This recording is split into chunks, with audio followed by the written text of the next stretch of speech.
In all religions, there is a concept of heaven. In many of many people feel that this life is a preparation for the next life. But if you say that to the children today, they look and say, "What nonsense? That's not true." See, the greatest crime committed on this planet is the idea of heaven. Because the moment you tell someone, this is not the place to live well, this is another place where you're going to go and live well, it's a crime against humanity. Really? It is. Because you're making sure people don't live well here, they'll wait to live well elsewhere. I'm asking, do you have any proof that you're not already in heaven and making a mess out of it? Yeah, there isn't. Or hell. That's up to you. So essentially, human experience can be either like heaven or like hell. So people say, they come to the yoga center and say, "Oh, Sadhguru, you've created a heaven." I said, "Don't say that. This is planet Earth and it's the most beautiful place that we know. Don't say that another place is there which is more beautiful than this, which is better than this. This is because you are living badly. You think there's another place where you will go and live well." All the sort of people that they say they went to heaven, I don't want to be in their company.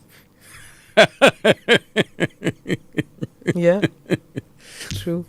I know, but you're talking about thousands of years of prophets and gurus and yogis who have been telling us that… No. Don't blame the yogis. Yogis never talked about going to heaven. It is only… the heaven idea is a very Western idea. When I say Western, I'm talking West Asian idea. Oh, okay. Otherwise, there is no heavenly business here. Here, you've always been told your life is your karma and you have to make it happen the way you make it happen, and there is a possibility of life being cyclical, and you can transcend the cycles if you wish, or you can go through the cycles. Nobody said you're going to heaven and permanently be there in one place. I'm saying, suppose I will send you to the most beautiful resort on the planet, but we will picket it in such a way that you can't cross it. You have to live there only forever, not for your lifetime, forever. You think it'll be great?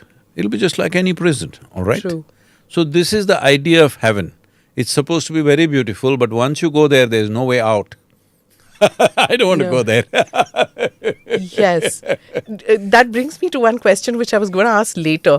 You're one of those who has broken stereotypes, of a guru, of a yogi, of a mystic person who, extricates himself from the worldly life. You dance, you sing, you play golf, you motorcycle, you travel the world, you wear lovely clothes. That lovely? It is very pretty. Thank you. You seem to… I design my own clothes, I want you to know. Okay. It's from natural fiber, I can see. Yes, that's a part of my mission. Save the Weave is one of the projects that we are doing. Okay. To bring back natural fiber, because one of the worst kind of pollutions that is happening is because of the clothing. Like they say, an average American has about 28 grams of polyurethane in their body. And this is one of the biggest causes for cancer and things like that. And fashion industry is the third largest polluter on the planet. So these things are happening and nobody looks at it because everybody is focused on something that's visible. It is the smoke that comes out of the automobile that everybody is interested in. Everybody is interested in that lowly plastic bag which is floating around. I'm not saying they should not be fixed, but especially in Western countries, and it's become true in our country also now, nearly 90% of the clothes that children wear are polyurethane. 92% of the world's fiber is polyurethane already. Non-biodegradable. Yes. And when children wear this, especially when children wear this, before 15 years of age, if they wear this polyurethane clothing, any kind of synthetic clothing, they get poisoned. So you are wondering why somebody is autistic, why this and that. If I say this, oh, where is the research, where is the fact? I'm saying, see, you will find facts after there are massive numbers of people, right? The fact is, we know what it does. We know it enters your bloodstream. We know it's entered the soil. We know it's entered the water. We know it's entered our food cycle. We know it's in the air. So, one of the important things, I've been pushing this with the governments, to at least school children, make it that they're wearing either cotton Natural or fibers. linen or anything, okay, which is natural. It'll make a huge difference. At least the government schools make it, but it's still not happened. Everybody's using terracotta, terraline and whatever. It's not so much because it is cotton and 5–10% this thing. It's okay, I would say, because it demands less maintenance. But a time has come when the richest people in the world are wearing crumply clothes once again. You know, in California, I'm in somebody's house who's really up there in the movie thing and all that. So when I go, our volunteers ask, is there an iron box? So what? This is not a kind of house where we'll have an iron box. Iron box is an insult. It's for those kind of steamsters. Permanent press clothes, right? No, they're not pressed, they all wear crumply Crumpled, clothes. Because that's fashionable, that's the most expensive clothing. So when there is a fashion like that, we must all get into little crumply clothes, it's all right. Yeah, I'm also into a little bit of crumply clothes. So, but my question stays, Sadhguruji, that you've broken stereotypes. Yeah, see the thing is, when you say stereotype, where did your stereotype come from? You're looking at the calendar images of those long bearded, constipated look on their face, that kind of yogis, they're artists' work. The yogis were never like that. You look at Adi Yogi, the first yogi. He's the most exuberant and athletic human being you can find. You look at all the gods that you have in this country. If they don't dance, they cannot be gods in our country. Non-dancing god not allowed in this culture. A man who cannot dance, how can he be even a human being? Forget about being a god. Dancing with ecstasy because of spiritual Yes, union it is with… not some trained dancing. See, dance is like laughter. When you're bubbling with joy, you laugh, all right? It's not like you're trained to laugh. Naturally, it comes to you. It's not that somebody has to tell you a joke. Life is funny. If you look at it carefully, it's very, very funny. If you look at it in the surface, it's dead serious. But if you look at it carefully enough, it's quite funny how people come, do all this, and tomorrow morning they disappear and everything is fine, all right? It's quite funny. So if you see on one level, you will laugh. When your body wants to laugh, it will dance. It's a consequence of exuberance. It is not some special kind of dance you have to do. This joy and exuberance, you feel it's very much part of Indian culture or… No, it's part of life. It's part of life. It's part of life. Life is exuberant. You just look at this.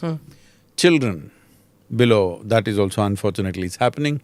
12, 13-year-old children are depressed and committing suicide, all these things unfortunately, it's the worst thing that can happen to humanity. But you look at any child anywhere in the world, being exuberant is natural.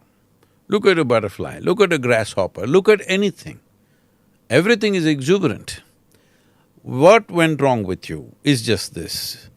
You became dead serious about life. You're dying to live. People are dying to live. What That's for? a very in-depth statement. You're alive anyway.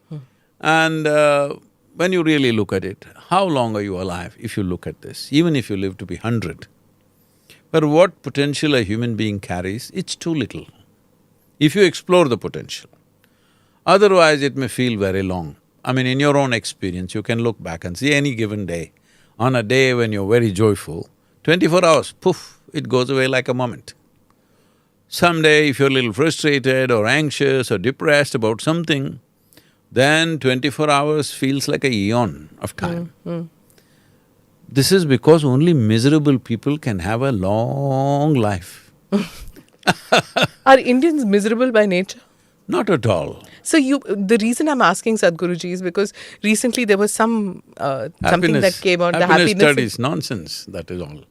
See, I travel everywhere in the world.